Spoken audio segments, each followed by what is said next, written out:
Mi cuñado me miró fijamente a los ojos en la mesa de cena de sus padres y me dijo que mi vida había sido una mala decisión. No usó esas palabras. Era demasiado inteligente para hacerlo. Pero todos en esa mesa escucharon la verdadera frase escondida debajo. Y ni una sola persona dijo nada. Ni siquiera mi esposa. Esa noche conduje de regreso a casa y tomé una decisión que lo cambió todo. Pero primero necesitas entender lo que llevaba cargando durante 8 años. Porque sin eso, no entenderás por qué lo que ocurrió después casi destruyó mi matrimonio. Mi nombre es Kevin Marsh. Tengo 43 años. Soy dueño de una empresa de transporte en Clarksville. 3 camiones, 4 conductores, construida desde un solo vehículo usado y un préstamo que ni siquiera mi propio banco quería concederme. No he fallado ni una sola entrega a un cliente en 4 años consecutivos. Construí todo eso desde cero. Y la familia de Carol ya había decidido quién era yo desde el momento en que me estrecharon la mano. Ray, el hermano de Carol, vendía seguros en Nashville. Camisas perfectamente planchadas. Números de ventas de los que hablaba como si fueran marcadores deportivos. Nunca había construido nada por sí mismo. Nunca había firmado la parte delantera de un cheque de pago. Pero Ray tenía opiniones sobre mi negocio. Durante 8 años me tragué esas opiniones y lo llamé madurez. Casi no fui a esa cena de julio. Aquella mañana algo se sentía extraño. Le dije a Carol que estaba pensando en no ir. Ella respondió que la familia no nos veía desde hacía 2 meses. Yo dije que estaba bien. Ese está bien cambió todo lo que vino después. Condujimos hasta Nashville en una calurosa tarde de sábado. La primera hora de la cena transcurrió completamente normal. Entonces Frank, el padre de Carol, preguntó cómo iba el negocio. Le hablé del contrato con la cadena de supermercados. 3 tiendas. Rutas semanales. El acuerdo más grande que había cerrado en toda mi vida. Le dije que me sentía orgulloso de ello. Ray levantó la vista de su plato. ¿Nunca has pensado en manejar para una de las grandes compañías? Werner o J.B. Hunt. Mejores beneficios, muchísimo menos estrés. Le respondí. Ray, yo soy dueño de la empresa. ¿Por qué iría a trabajar para alguien más? Se encogió de hombros. No sé.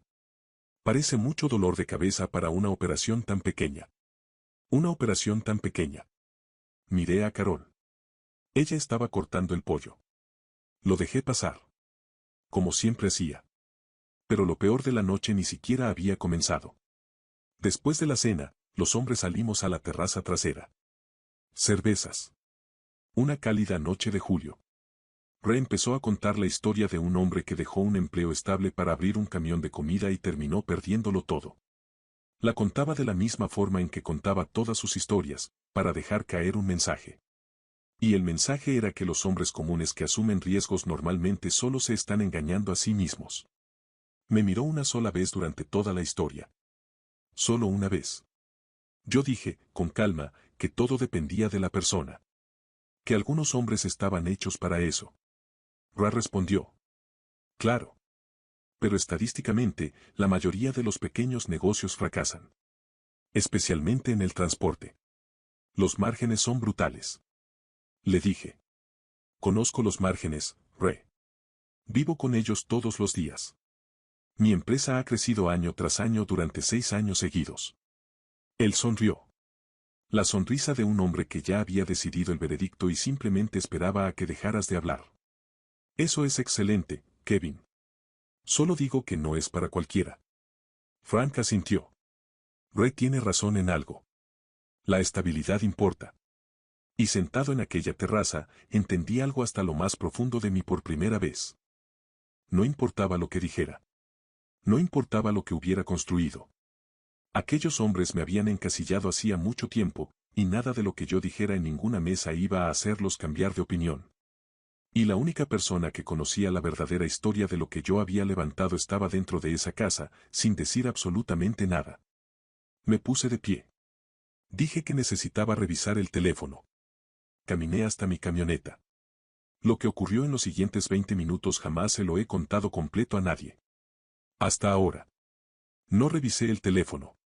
Me senté en el asiento del conductor con las ventanas abajo, escuchando los sonidos del vecindario entrar desde la noche, y pensé en qué clase de hombre iba a ser cuando encendiera el motor. Pensé en mi padre. Dirigió un taller mecánico durante 22 años. Solía decir que en este mundo existían dos tipos de hombres, los que construyen cosas y los que hablan de construir cosas.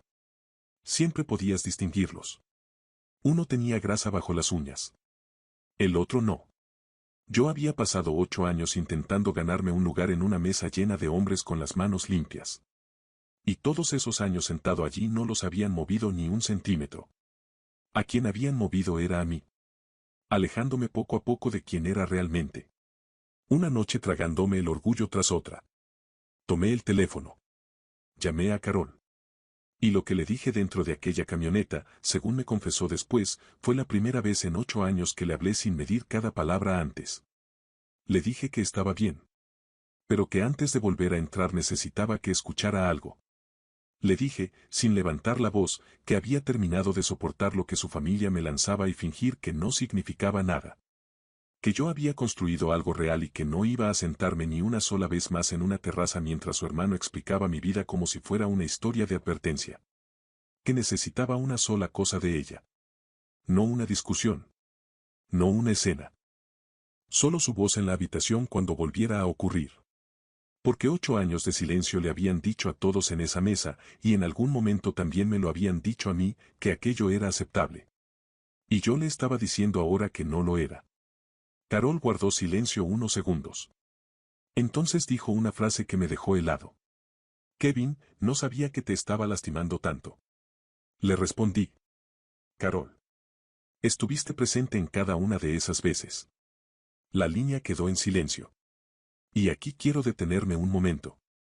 Porque lo que Carol dijo después me reveló más sobre el estado de mi matrimonio que cualquier cosa que hubiera ocurrido en aquella terraza. Ella dijo.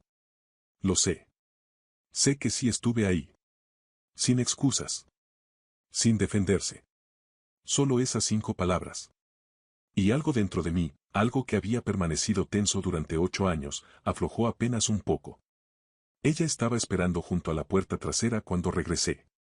Ya tenía el bolso en la mano. Ya se había despedido de todos. Subió a la camioneta sin que yo tuviera que pedírselo. Condujimos a casa en silencio.